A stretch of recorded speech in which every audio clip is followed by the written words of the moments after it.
Hi friends, എന്താണ് എല്ലാവരും വിശേഷങ്ങൾ? സുഖല്ലേ? ഇന്ന് ഞാൻ പറയാവുന്നത് 7 ഹാബിറ്റ്സ് ഓഫ് ഹൈലി എഫക്റ്റീവ് പീപ്പിളിൻ്റെ ഒരു ഇമ്പോർട്ടൻ്റ് ഭാഗമാണ് കേട്ടോ. ഞാൻ കഴിഞ്ഞ ഇതിൽ പറഞ്ഞിരുന്നു, ഒരു നിക്ഷേപങ്ങളെക്കുറിച്ച് ഞാൻ പറഞ്ഞിട്ടുണ്ടായിരുന്നു കേട്ടോ. അപ്പോൾ നിക്ഷേപങ്ങളെന്ന് പറയുമ്പോൾ നമ്മുടെ ജീവിതത്തിൽ ഒരുപാട് നിക്ഷേപങ്ങളുണ്ട്. വൈകാരികമായ നിക്ഷേപങ്ങളെക്കുറിച്ചാണ് കേട്ടോ ഞാൻ പറയുന്നത്. അപ്പോൾ അത് പറയുന്നതെന്ന് വെച്ചാൽ വ്യക്തികൾ തമ്മിലുള്ള മനസ്സിലാക്കുന്ന കാര്യങ്ങളും സ്നേഹബന്ധങ്ങളും അതൊക്കെയാണ് കേട്ടോ നിക്ഷേപം എന്ന് ഇവിടെ പറയുന്നത്. അതിൽ ആദ്യത്തെ നിക്ഷേപം എന്ന് പറയുന്നത് മനസ്സിലാക്കാൻ ശ്രമിക്കുക എന്നുള്ളതാണ് കേട്ടോ. മനസ്സിലാക്കാൻ ശ്രമിക്കുക എന്ന് പറയുന്നത് വ്യക്തിയെ മനസ്സിലാക്കൽ, മറ്റൊരു വ്യക്തിയെ മനസ്സിലാക്കാനുള്ള യഥാർത്ഥമായ ശ്രമമാണ് ഒരു പക്ഷേ നിങ്ങളുടെ ഏറ്റവും പ്രധാനപ്പെട്ട നിക്ഷേപം. നമ്മുടെ നിക്ഷേപം എന്ന് പറയുന്നത് ഒരു വ്യക്തിയെ മനസ്സിലാക്കാൻ സാധിക്കുക എന്നുള്ളതാണ് കേട്ടോ. അപ്പോൾ ഒരു വ്യക്തിയെ മനസ്സിലാക്കാൻ സാധിക്കണമെങ്കിൽ എന്താണ് ആദ്യമായിട്ട് വേണ്ടത്? നമ്മൾക്ക് അവരെക്കുറിച്ച് കൂടുതൽ അറിയുവാനും ശ്രമിക്കും വേണം. മാത്രമല്ല, അവർക്ക് എന്താണോ പ്രിയപ്പെട്ടത് അത് നമുക്കും പ്രിയപ്പെട്ടതായിരിക്കണം കേട്ടോ.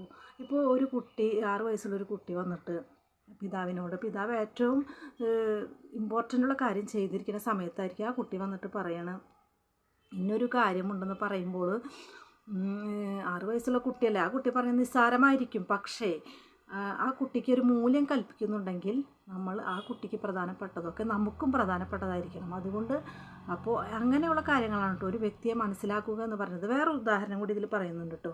ഒരു സുഹൃത്തിനെ, ഈ ബുക്ക് എഴുതിയ അയാളുടെ സുഹൃത്തിന് ഒരു മകനുണ്ടായിരുന്നു. ആ മകനക്ക് ക്രിക്കറ്റ് കളി വളരെ ഇഷ്ടമായിരുന്നു കേട്ടോ. പക്ഷേ സുഹൃത്തിന് അത് ഇഷ്ടമല്ല കേട്ടോ.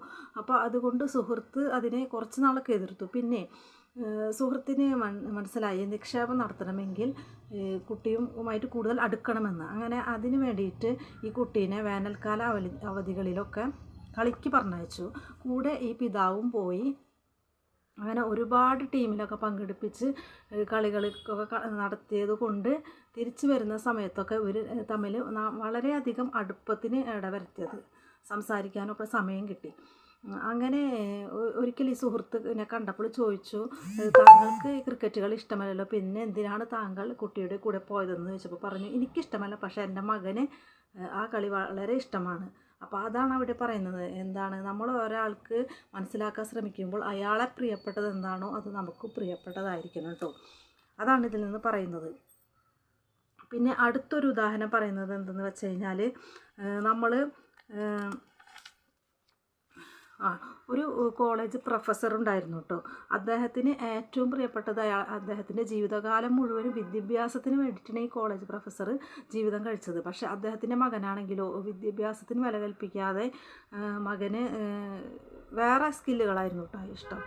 അപ്പോൾ അതുകൊണ്ട് ഈ പ്രൊഫസറും ഈ മകനും തമ്മിൽ എപ്പോഴും വഴക്കായിരുന്നു. ഈ വഴക്ക് മൂത്ത് ഈ പ്രൊഫസർക്ക് ശരിക്കും പറഞ്ഞാൽ മെൻ്റലി പ്രശ്നം വരെ വന്നുകൊണ്ടിരുന്നു. പക്ഷേ ഈ ഒരു പ്രൊഫസറെ കാണുമ്പോൾ ഇദ്ദേഹം പറഞ്ഞു കൊടുക്കുമായിരുന്നു, ഒരു വ്യക്തി നിങ്ങൾക്ക് എത്രമാത്രം പ്രിയപ്പെട്ടവനാണ് അതുപോലെ അയാൾക്ക് പ്രധാനപ്പെട്ടതും നിങ്ങൾക്കും പ്രധാനപ്പെട്ടതാകണം എന്നൊരു തത്വം ഒരു ദിവസം നിരന്തരം ഇങ്ങനെ ഓർമ്മപ്പെടുത്താൻ പറഞ്ഞു. അങ്ങനെ നിരന്തരം ഓർമ്മപ്പെടുത്തി അത് ഉള്ളിലേക്ക് എടുത്തപ്പോൾ ഈ പ്രൊഫസർ എന്ത് ചെയ്തു എന്ന് വെച്ചാൽ, അവരെ വീട്ടിലൊരു മതിൽ പണിയേണ്ട ആവശ്യം വന്നു. അപ്പോൾ ഈ മകനുമൊത്ത് ആ ജോലിയിലേക്ക് ഏർപ്പെട്ടു. അദ്ദേഹത്തിന് ഇഷ്ടമുണ്ടായിട്ടല്ല, പക്ഷേ മകൻ്റെ ഇഷ്ടമാണല്ലോ ഏറ്റവും വലുതെന്ന് വിചാരിച്ചിട്ട് അതിലേക്ക് കൂടെ നിന്ന് യോജിച്ച് അത് ചെയ്തപ്പോൾ എന്തുണ്ടായി, ഈ മകനുമായിട്ടുള്ള ബന്ധം വളരെ നന്നാവുകയും ഈ മനസ്സിലെ മുറിവ് ഉണങ്ങുകയും ചെയ്തു. അതായത് ഇവർ തമ്മിൽ ഷണ്ടുണ്ടായിരുന്നല്ലോ, അതൊക്കെ മാറി ഒരു 6-7 മാസത്തോളം ഈ വർക്ക് നീണ്ടു നിന്നു. അപ്പോൾ അതുകൊണ്ട് അവർ തമ്മിലുള്ള ബന്ധം നല്ല ദൃഢമായി, മുറിവുകൾ ഉണങ്ങി. അപ്പോൾ മകനെ മനസ്സിലാക്കാനും ഫാദറിനെ മനസ്സിലാക്കാനും അങ്ങോട്ടും ഇങ്ങോട്ടും രണ്ടാൾക്കും പറ്റി. അതാണ് ഒരാളെ മനസ്സിലാക്കുക എന്ന് പറയുന്നത്.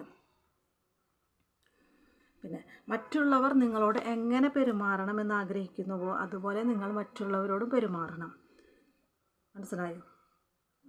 മറ്റുള്ളവർ നിങ്ങൾക്ക് വേണ്ടി എന്ത് ചെയ്യണമെന്ന് വിചാരിക്കുന്നതോ അത് നമ്മൾ മറ്റുള്ളവർക്ക് വേണ്ടി ചെയ്തു കൊടുക്കണം. ഇതൊക്കെയാണ് മനസ്സിലാക്കാനുള്ള ഏറ്റവും വലിയ മാർഗം. പിന്നെ അടുത്തത് പറയുന്നത് എന്താണെന്ന് വെച്ചാൽ, അടുത്ത നിക്ഷേപം പറയുന്നത് ചെറിയ കാര്യങ്ങളിൽ ശ്രദ്ധ പതിപ്പിക്കുക. ചെറിയ കാര്യങ്ങളിലും ചെറിയ ആനുകൂല്യങ്ങളിലൊക്കെ നമ്മൾ വളരെ ശ്രദ്ധ പതിപ്പിക്കണം. നമ്മൾക്ക് നിസ്സാരമാണെന്ന് കരുതുന്ന കാര്യങ്ങളൊക്കെ വളരെ ഇമ്പോർട്ടൻ്റുള്ള കാര്യങ്ങളായിരിക്കും കേട്ടോ. അതിനൊരു ഉദാഹരണമാണ്, ഒരു പിതാവ് 2 കുട്ടികളുണ്ടായിരുന്നു കേട്ടോ. 2 കുട്ടികളെയും കൊണ്ട് സിനിമയ്ക്ക് പോയി. 6ഉം 4ഉം വയസ്സുള്ള കുട്ടികളായിരുന്നു കേട്ടോ അവർ. അപ്പോൾ അവരെയും കൊണ്ട് സിനിമയ്ക്ക് പോയി. അങ്ങനെ സിനിമ കഴിയുന്ന സമയമായപ്പോഴേക്കും ഇളയ കുട്ടിക്ക് ഉറക്കം വന്ന് നല്ല തണുപ്പുള്ള സമയമായിരുന്നു കേട്ടോ. അപ്പോൾ ആ പിതാവിൻ്റെ കോട്ട് ഊരിയിട്ട് കുട്ടീനെ പുതപ്പിച്ചു. ഇളയ കുട്ടീനെ പുതപ്പിച്ചതിന് ശേഷം വണ്ടിയിലൊക്കെ കൊണ്ടുപോയി കിടത്തി. മൂത്ത കുട്ടി തനിയെ വന്ന് കയറി. അങ്ങനെ സിനിമ കഴിഞ്ഞ് വീട്ടിലെത്തി. ഇളയ കുട്ടീനെ ഡോറ് തുറന്നെടുത്ത് റൂമിൽ കൊണ്ടുപോയി ബെഡ്റൂമേ കിടത്തി പുതപ്പിച്ച് കിടത്തി. മൂത്ത കുട്ടി ടോയ്ലറ്റിൽ പോയി അവന് ബ്രഷൊക്കെ ചെയ്ത് പല്ലൊക്കെ ബ്രഷൊക്കെ ചെയ്തതിന് ശേഷം വന്ന് ബെഡിന്മേൽ കിടന്ന് ഉറങ്ങാൻ സമയമായപ്പോൾ അച്ഛനും വന്ന് എടുത്ത് കിടന്നു. അപ്പോൾ അച്ഛൻ സിനിമയിലെ കഥകളൊക്കെ ചോദിക്കാൻ കേട്ടോ. ഇവർ പലപ്പോഴും സിനിമ കഴിഞ്ഞ് വരുമ്പോഴൊക്കെ ഇങ്ങനെ ചർച്ച ചെയ്യാറുണ്ട് കേട്ടോ. ഈ പരിപാടിനെ കുറിച്ചൊക്കെ കഴിഞ്ഞ് വരുമ്പോൾ സിനിമയുടെ കാര്യങ്ങളൊക്കെ അവരങ്ങോട്ടും ഇങ്ങോട്ടും ചർച്ച ചെയ്യാറുണ്ട്. അപ്പോൾ ഈ സമയത്ത് കുട്ടിയോട് ചോദിച്ചു, എങ്ങനെയുണ്ടായിരുന്നു മോനെ പടം, അതിൻ്റെ ഓരോ ഭാഗങ്ങളൊക്കെ പറഞ്ഞപ്പോൾ കുട്ടിക്ക് ഒട്ടും താല്പര്യം ഉണ്ടായിരുന്നില്ല കേട്ടോ. കുട്ടി വളരെ ഡിസ്റ്റർബൻസായി, വളരെ വിഷമത്തിൽ, കണ്ണുകൾ നിറഞ്ഞ് ഭയങ്കര ബുദ്ധിമുട്ടിലൊക്കെ കുട്ടി ഇഷ്ടപ്പെട്ട് വിതുമ്പുന്നത് കണ്ടു കേട്ടോ. അപ്പോൾ ഫാദറിനൊന്നും മനസ്സിലായില്ല, എന്താണ് അവ പറ്റിയത് മോനക്ക് എന്ന് വെച്ചിട്ട് അവനോട് വീണ്ടും ചോദിച്ചപ്പോൾ അവൻ പറഞ്ഞു, ഡാഡി എനിക്കും തണുക്കുന്നുണ്ടായിരുന്നു കേട്ടോ, എനിക്ക് തണവ് വന്നാൽ എന്നെയും അതുപോലെ പുതപ്പിക്കുമോ എന്ന്. നോക്കൂ, അപ്പോൾ എത്ര വിചിത്രമായിട്ടുള്ള ഒരു മറുപടിയാണ് കുട്ടിയിൽ നിന്ന് വന്നത്.